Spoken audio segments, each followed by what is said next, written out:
వాస్తు మార్పులో భాగంగా Telangana secretariat Baahubali main entrance గేట్లను ప్రభుత్వం తొలగించింది. గేట్లు తొలగించిన చోట పూర్తిగా గ్రిల్స్ ఏర్పాటు చేయబోతోంది ప్రభుత్వం. హుసేన్ సాగర్ వైపు 3వ గేటు దగ్గర తొలగించిన గేటును పెట్టబోతుంది. దాదాపు 6 నెలల నుంచి మెయిన్ ఎంట్రన్స్ గేట్లకు ప్రభుత్వం తాళాలు వేసింది. వాస్తు ప్రకారం రాష్ట్ర సచివాలయంలో పలు మార్పులు చేయాలంటూ ప్రభుత్వం గతంలోని నిర్ణయం తీసుకుంది. తూర్పు దిశగా ఉన్న సచివాలయ ప్రధాన మహాద్వారం ఈశాన్యం వైపుకు మారబోతుంది. దీంతో పాటు ప్రస్తుతం సచివాలయంలోని ఆగ్నేయం వైపు ఉన్న గేట్ నెంబర్ 2 నుంచి ఎన్టీఆర్ గార్డెన్ వైపు ఉన్న గేట్ నెంబర్ 4 వైపుకు నేరుగా వెళ్లేలా రహదారిని నిర్మిస్తున్నారు. సచివాలయంలో ప్రధాన ద్వారానికి ఎదురుగా తెలంగాణ తల్లి విగ్రహం ఏర్పాటు చేస్తున్న నేపథ్యంలో ఈ మార్పులు చేపట్టబోతోంది సర్కార్. ఇందులో భాగంగానే ప్రస్తుత ప్రధాన మహాద్వారాన్ని ఈశాన్యం వైపు మార్చుతుండగా ఇకపై ఆ గేటు ద్వారాన్నే సీఎం రేవంత్ రెడ్డి రాకపోకలు సాగించే అవకాశం కనిపిస్తోంది. వాస్తవానికి ఈ ఏడాది జూన్లోనే సచివాలయ ప్రధాన మహాద్వారాన్ని మూసివేయడంతో పాటు ఆ మార్గం గుండా ఎలాంటి రాకపోకలు జరపట్లేదు.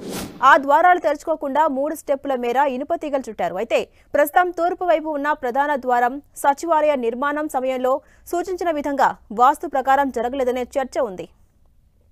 ఇక ఈ క్రమంలోనే రాష్ట్రంలో కాంగ్రెస్ సర్కారు ఏర్పడిన కొంతకాలానికే ఈ ప్రధాన మహాద్వారాన్ని మూసివేసింది. ఇక ఇదే అంశంపై మరింత సమాచారం మా ప్రతినిధి కరుణాకర్ అందిస్తారు. కరుణాకర్, ఝాన్సీ, తెలంగాణ సచివాలయంలో వాస్తు మార్పు చేర్పులపై ప్రభుత్వం రంగంలోకి దిగిందని చెప్పవచ్చు.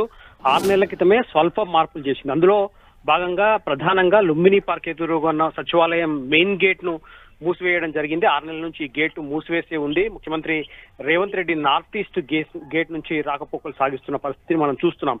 ఇటువంటి సమయంలో వాస్తు నిపుణుల సలహా మేరకు ప్రధానమైన గేటు లుంబిని పార్క్ ఎదుర్కొన్న సచివాలయం మెయిన్ గేట్ ను పూర్తి శాశ్వతంగా మూసివేయాలని చెప్పి ప్రభుత్వం నిర్ణయం తీసుకుంది. అందులో భాగంగా ఈ రోజు ఆ గేట్ ను పూర్తి స్థాయిలో తొలగించారు.